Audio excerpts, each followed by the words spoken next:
I guess first of all, there's so much here. It is such a rich film. And I guess just for the starters, to talk to Joachim, just to talk about, where this began, and really, if there was an anxiety you maybe shared with Gustav, this idea that, to make art does come with costs, and to think about those sort of moments where there's a sort of art-life balance, and maybe art is taking something from life in that way.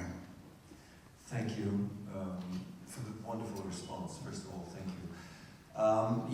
Where did it start? It's such a chaotic and scattered process, particularly to make this one. I know there were many pieces on the table. Eskil, Vogt and I, when we write, we don't develop a lot of things. We do one film at a time. So after The Worst Person in the World, I had some ideas in my mind, but we met in a room. We knew one component was to want to work with Renate again. We knew there was a story about sisterhood. We knew that we wanted to talk about something about reconciliation and family. I think the fact that I had a child since Worst Person in the World, and then as I finished, it turned out, the script, it turned out my wife was pregnant again, so I actually have now 2 daughters with exactly 3 years between them. And that gave me a responsibility that I'd written this rather slightly obnoxious director character, maybe thinking from the sister's perspective, realizing as I was getting into actually making the film that I needed to walk in his shoes as well. And it's not only easy to be a father. So I think somehow I tried to figure out a subjective experience from a whole family and try to do a real ensemble piece, And then it was all about, finding these wonderful actors and getting it done. And it's amazing, and also just to be back with Renate, it's incredible so soon. And I guess would you really kind of greet this as a sort of very different thing than Worst Person? It was was that part of the appeal for doing this, that it was something else? And it was also an ensemble piece. It wasn't sort of maybe so much on your shoulders as the last film was. Yeah, we actually started talking a little bit about the themes and traits of the character in Worst Person in the World. And she is more naive, and she hasn't figured out her choices yet, and Nora has really settled in life, and she carries a lot more emotional weight.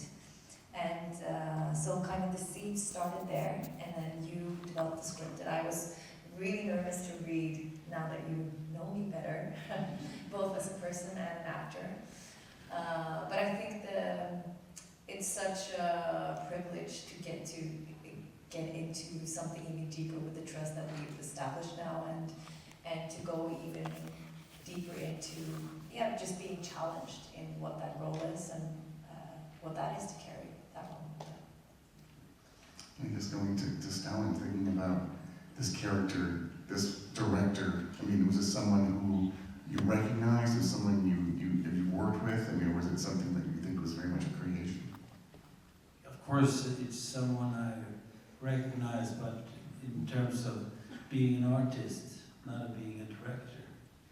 It's and I myself have this problem, sort of reconciliating my passion for the work and my dedication to that. That it's not only that you are passionate about your work, you need your work to be you, and combine that with family life. I guess one thing I was curious about from all cast members, especially the business of sort of playing actors, and that there are always, sort of choices you're making to sort of, I guess, avoid some of the cliches of actors playing actors. Same with a filmmaker, you're playing a filmmaker, where you're sort of conscious of trying to making sure it was something different than what you'd seen before. Well, I didn't play a filmmaker, I played a human being, so it was not a big problem. The technicality of having this profession doesn't sort of, that is not the complicated process to portray that. It's, you tell the audience he's a filmmaker, okay, they believe it. Stupid.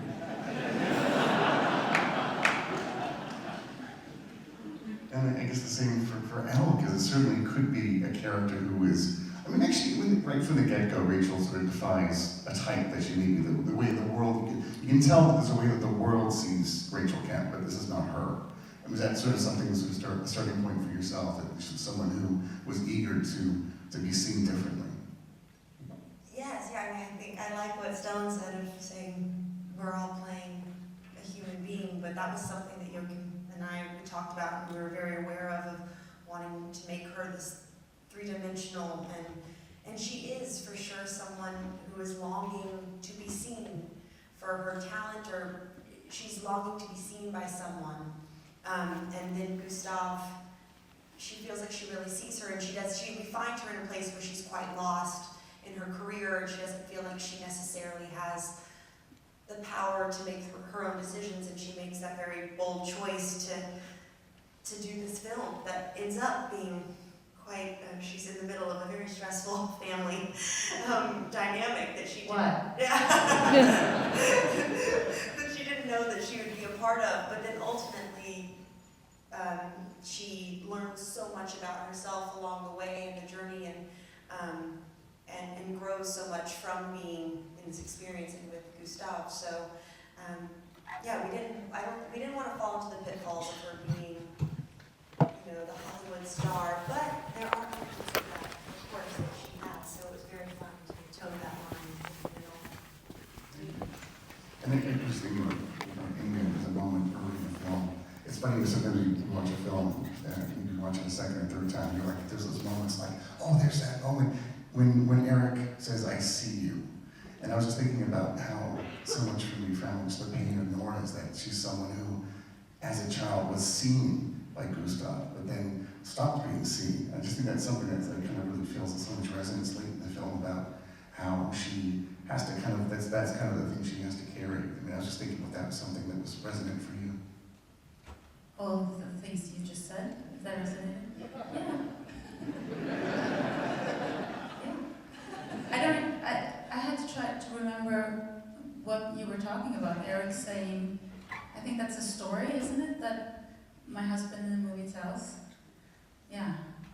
Yeah, I don't know what to say. It's resonance. Thank you. But yes, I have moments for you, the audience. I see you as well. Let's start over here, then come over here, shall I? I'll repeat the questions that people bring in.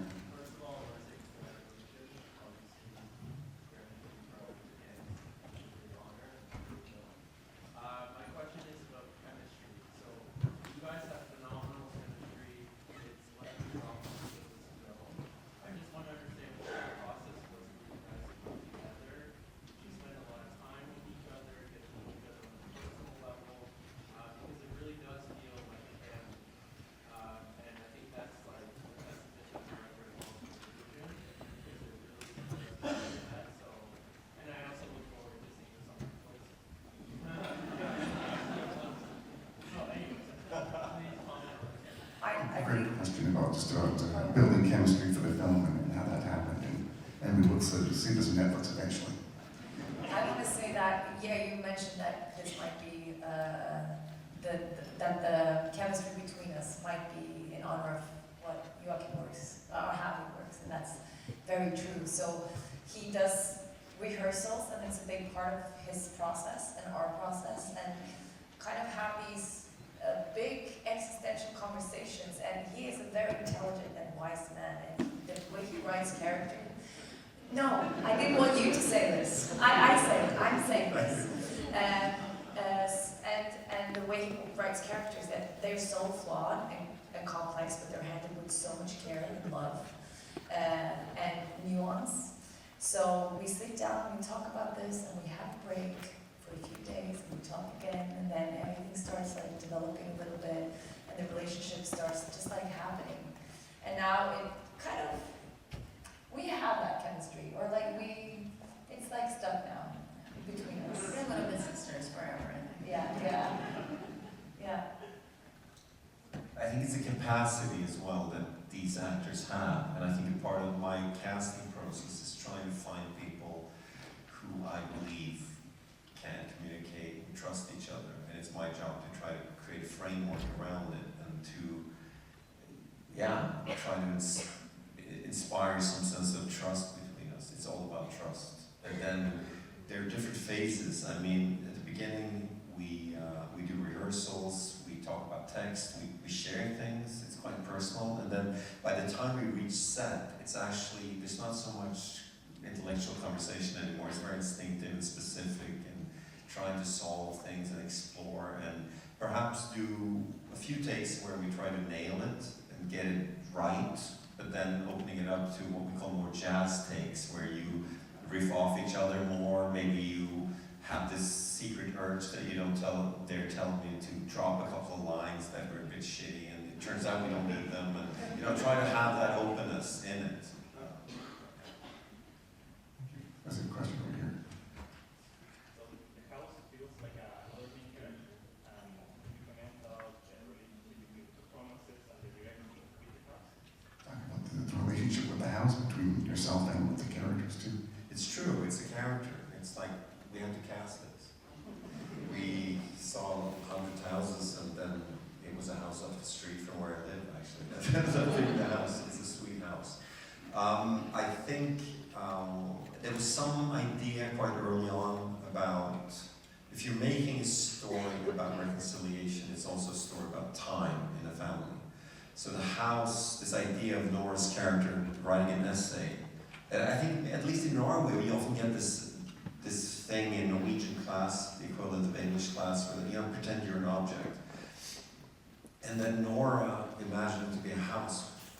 You've seen these documentaries, like a fly and an elephant has completely different perception of time. One thinks the other is slow and the other way around. And we thought, okay, it's interesting to start the film with this idea that a house sees time, and human endeavor is quite different.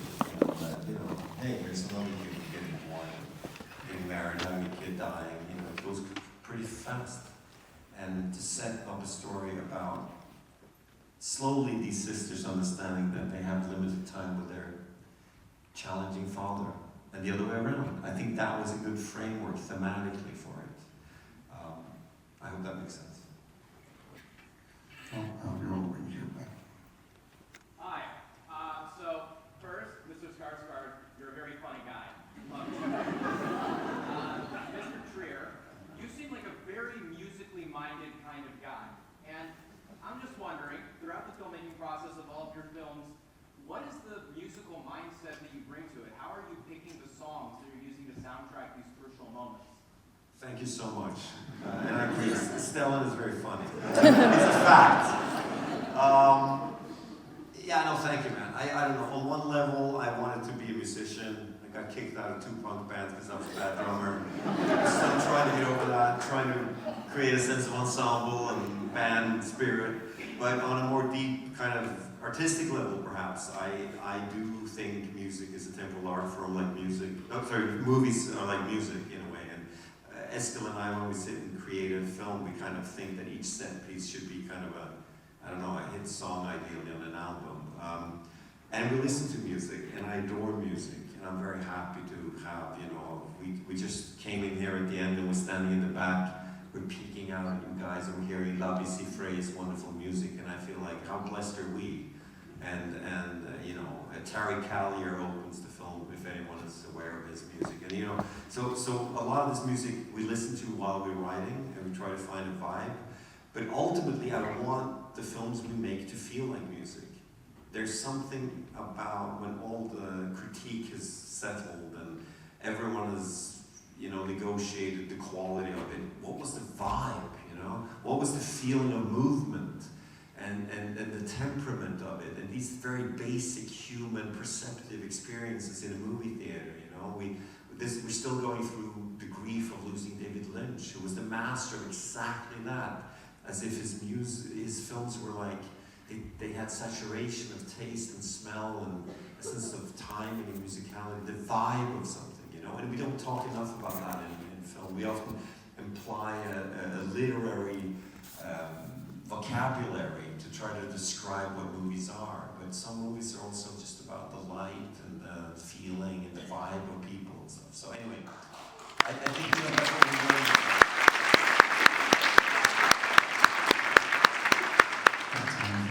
Oh, sure, you go ahead, please. Oh, sorry, in the hat.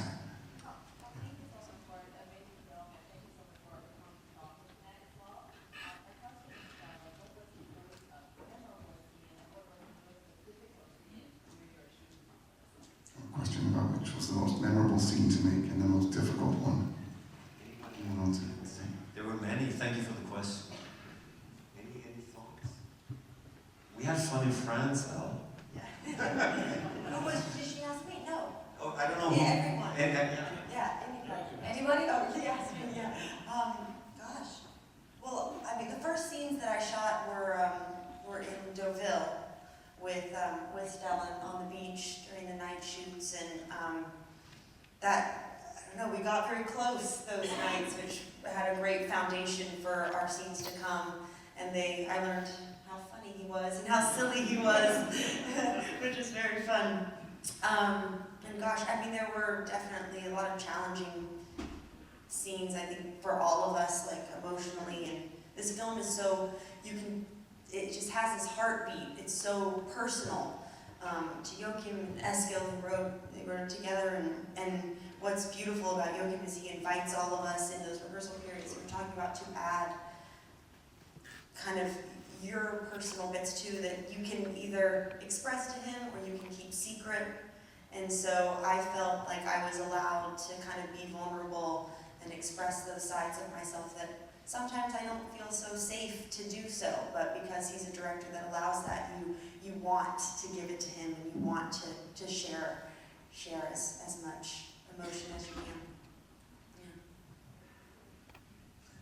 No, there was a lot of good experiences. I mean, we were allowed to film special places as well. You know, we were at the National Theatre, letting them have a panic attack backstage. This is a building in Oslo, not so unlike this, you know, where Ibsen did his, you know, first performances of several of his plays, and we also went with Inga to the National Archive, where all of our memory and history as a society is stored. So it's almost like the left and the right side of the brain of these two sisters. I thought that was exciting. One lives through the imagination and one through the facts, you know. Yeah, I hold that very dear. Also, being allowed to film in the National Archive where all the records of the Second World War was kept. And I think that part of my family story and many people's family story in Norway is something we as children don't understand how close in time that was and how it has affected several generations. So I don't know. That was moving to be there, even though it was all about you, Inga, wonderful Inga, looking at paper. It moved me tremendously. Yeah, It's and I almost think impossible to answer because I feel all the scenes had so much to it. It's the way Joachim works and the way we work together. We had like that one scene where we on the bed, or where Inga's character comes with the script to Nora, and we end up there in a hug on the bed where our heartbeats actually started beating the same rhythm. It was very intimate and personal, the whole shoot. I feel we like opened up things the whole way.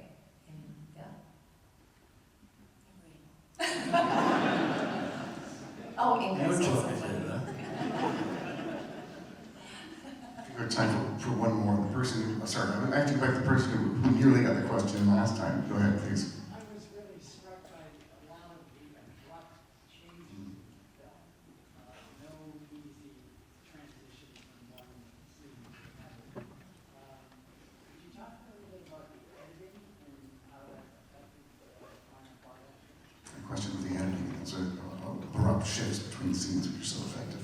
Oh, thank you. That's a very relevant question. I think I worked very closely with Olivier Bouguet-Coté, our editor, who I've actually met when I was like 21 in the first film school I went to, and we worked together since. He's a dear ally in this battle it is to try to structure something. I think there's a dichotomy in this film that we needed to be aware of and cautious of. We wanted there to be very, almost aggressively intimate, direct, emotional focus to really be with people in very tender and difficult moments. Yet, there needs to be space for the audience. There needs to be absences, ellipses, things that are left out for you to interpret, hopefully even identify with the characters. So it's not stuffed down your throat. And I think there's a formal element in the film where we're trying to do sort of chapters, going a little bit back to the musical question. Something ends for a moment, and we come back, and it's we're a little bit unsure of getting our footing in the story, and hopefully that opens up a space for interpretation, experience, which is not just seductive and fluid, but it has certain breaks. And I think it mirrors also the, maybe it sounds corny if I put it into verbal language, but the sort of sense of fragmentation of the story. It actually has a development of composition where it almost goes quicker and quicker. Towards the end, there's kind of a flow, but for a while there, we far jumps between aspects of this polyphonic story of different characters and their experiences. That's great. I was thinking about the musical flow is kind of like your end of one track starts the next track.